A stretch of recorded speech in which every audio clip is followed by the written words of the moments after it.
apéndice. 6 proposiciones explicatorias. A pesar de las asombrosas maniobras que don Juan efectuó con mi conciencia, a lo largo de los años yo persistí, obstinado, en tratar de evaluar intelectualmente lo que él hacía. Aunque he escrito mucho acerca de estas maniobras, siempre ha sido desde el punto de vista experiencial y, además, desde una posición estrictamente racional. Inmerso como estaba en mi propia racionalidad, no pude reconocer las metas de las enseñanzas de don Juan. Para comprender el alcance de estas metas con algún grado de exactitud, era necesario que perdiera mi forma humana y que llegara a la totalidad de mí mismo. Las enseñanzas de don Juan tenían como fin guiarme a través de la segunda fase del desarrollo de un guerrero, la verificación y aceptación irrestricta de que en nosotros hay otro tipo de conciencia. Esta fase se dividía en 2 categorías. La primera, para la que don Juan requirió la ayuda de don Genaro, trataba con las actividades. Consistía en mostrarme ciertos procedimientos, acciones y métodos que estaban diseñados a ejercitar mi conciencia. La segunda tenía que ver con la presentación de las 6 proposiciones explicatorias. A causa de las dificultades que tuve en adaptar mi racionalidad a fin de aceptar la plausibilidad de lo que me enseñaba, don Juan presentó estas proposiciones explicatorias en términos de mis antecedentes escolásticos. Lo primero que hizo, como introducción, fue crear una escisión en mí mediante un golpe específico en el omóplato derecho, un golpe que me hacía entrar en un estado desusual de conciencia, el cual yo no podía recordar una vez que había vuelto a la normalidad. Hasta el momento en que don Juan me hizo entrar en tal estado de conciencia, tenía un innegable sentido de continuidad, que creí producto de mi experiencia vital. La idea que tenía de mí mismo era la de ser una entidad completa que podía rendir cuentas de todo lo que había hecho. Además, me hallaba convencido de que el aposento de toda mi conciencia, si es que lo había, se hallaba en mi cabeza. Sin embargo, don Juan me demostró con su golpe que existe un centro en la espina dorsal, a la altura de los omóplatos, que obviamente es un sitio de conciencia acrecentada. Cuando interrogué a don Juan sobre la naturaleza de ese golpe, me explicó que el nahual es un dirigente, un guía que tiene la responsabilidad de abrir el camino, y que debe ser impecable para empapar a sus guerreros con un sentido de confianza y claridad. Solo bajo esas condiciones un nahual se halla en posibilidad de proporcionar un golpe en la espalda a fin de forzar un desplazamiento de conciencia, pues el poder del nahual es lo que permite llevar a cabo la transición. Si el nahual no es un practicante impecable, el desplazamiento no ocurre, como fue el caso cuando yo traté, sin éxito, de colocar a los demás aprendices en un estado de conciencia acrecentada, aporreándolos en la espalda antes de aventuramos en el puente. Pregunté a don Juan qué conllevaba ese desplazamiento de conciencia. Me dijo que el nahual tiene que dar el golpe en un sitio preciso, que varía de persona a persona, pero que siempre se halla en el área general de los omóplatos. Un nahual tiene que ver para especificar el sitio, que se localiza en la periferia de la luminosidad de uno y no en el cuerpo físico en sí. Una vez que el nahual lo identifica, lo empuja, más que golpearlo, y así crea una concavidad, una depresión en el cascarón luminoso. El estado de conciencia acrecentada que resulta de ese golpe dura lo que dura la depresión. Algunos cascarones luminosos vuelven a sus formas originales por sí mismos, algunos tienen que ser golpeados en otro punto a fin de ser restaurados, y otros más ya nunca recuperan sus formas ovales. Don Juan decía que los videntes ven la conciencia como una brillante es peculiar. La conciencia de la vida cotidiana es un destello en el lado derecho, que se extiende del exterior del cuerpo físico hasta la periferia de nuestra luminosidad. La conciencia acrecentada es un brillo más intenso que se asocia con gran velocidad y concentración, un fulgor que satura la periferia del lado izquierdo. Don Juan decía, que los videntes explican lo que ocurre con el golpe del nahual, como un desalojamiento temporal de un centro colocado en el capullo luminoso del cuerpo. Las emanaciones del águila en realidad se evalúan y se seleccionan en ese centro. El golpe altera su funcionamiento normal. A través de sus observaciones, los videntes han llegado a la conclusión de que los guerreros tienen que ser puestos en ese estado de desorientación.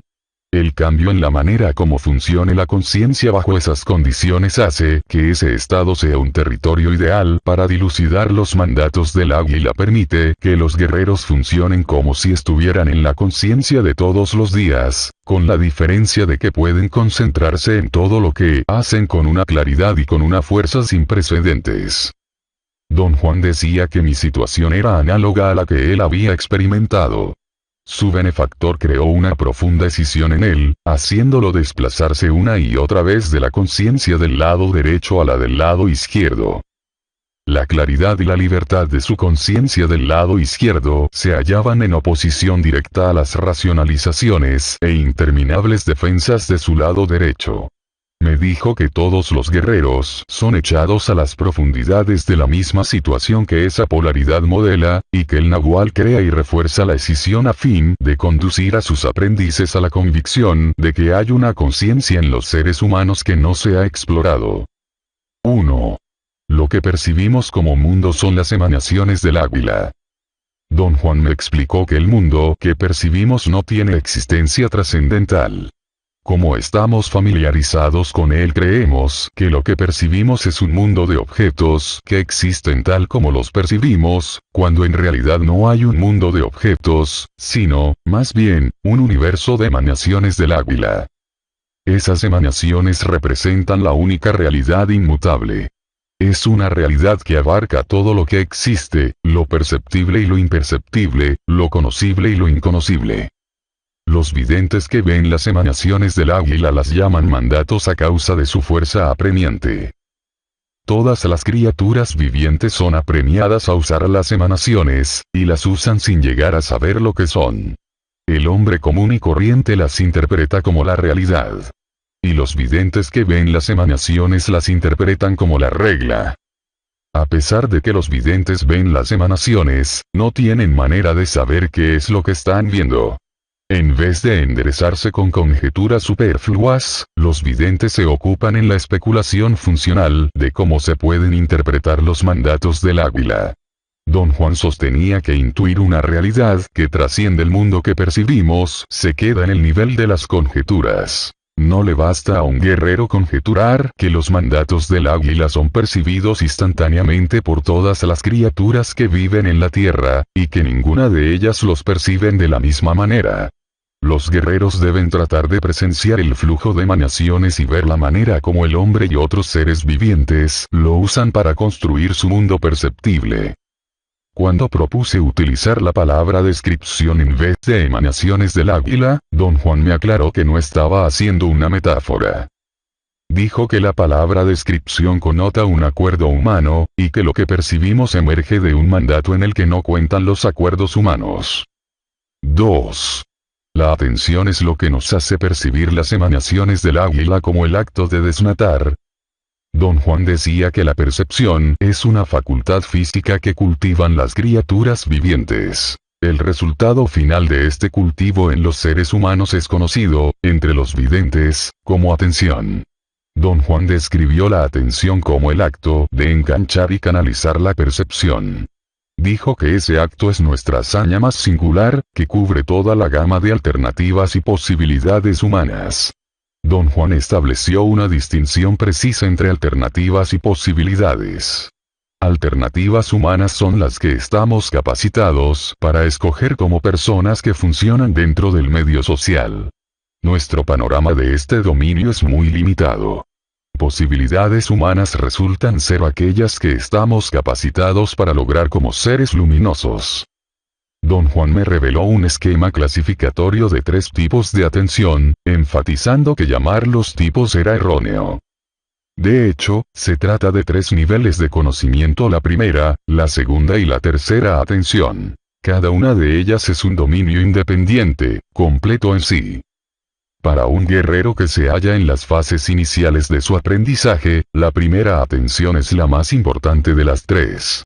Don Juan decía que sus proposiciones explicatorias eran intentos de traer al primer plano el modo como funciona la primera atención, algo que es totalmente desapercibido por nosotros. Consideraba imperativo que los guerreros comprendieran la naturaleza de la primera atención si es que iban a aventurarse en las otras dos. Me explicó que a la primera atención se le ha enseñado a moverse instantáneamente a través de todo un espectro de las emanaciones del águila, sin poner el menor énfasis evidente en ello, a fin de alcanzar unidades perceptuales que todos nosotros hemos aprendido que son perceptibles. Los videntes llaman desnatar a esta hazaña de la primera atención, porque implica la capacidad de suprimir las emanaciones superfluas y seleccionar cuáles de ellas se deben enfatizar. Don Juan explicó este proceso tomando como ejemplo la montaña que veíamos en ese momento. Sostuvo que mi primera atención, al momento de ver la montaña, había desnatado una infinita cantidad de emanaciones para obtener un milagro de percepción. Un desnate que todos los seres humanos conocen porque cada uno de ellos lo ha logrado alcanzar por sí mismo. Los videntes dicen que todo aquello que la primera atención suprime para obtener un desnate, ya no puede ser recuperado por la primera atención bajo ninguna condición. Una vez que aprendemos a percibir en términos de desnates, nuestros sentidos ya no registran las emanaciones superfluas. Para dilucidar este punto me dio el ejemplo del desnate cuerpo humano.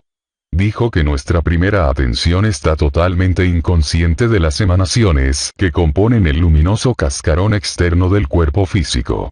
Nuestro capullo oval no está sujeto a la percepción. Se han rechazado las emanaciones que lo harían perceptible en favor de las que permiten a la primera atención percibir el cuerpo físico tal como lo conocemos.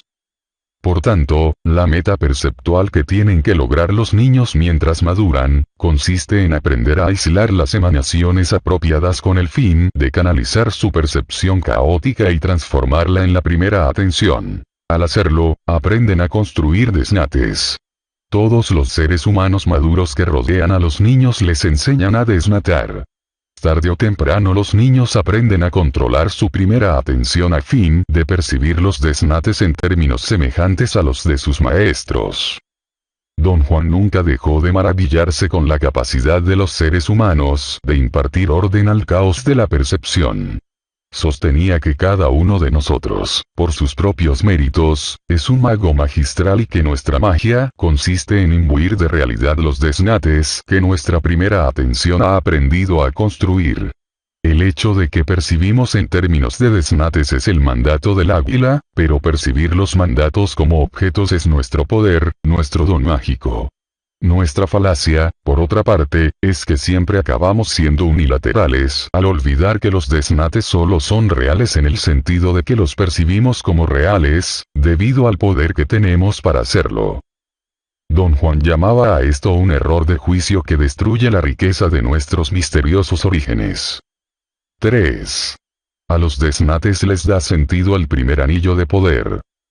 Don Juan decía que el primer anillo de poder es la fuerza que sale de las emanaciones del águila para afectar exclusivamente a nuestra primera atención. Explicó que se le ha representado como un anillo a causa de su dinamismo, de su movimiento ininterrumpido.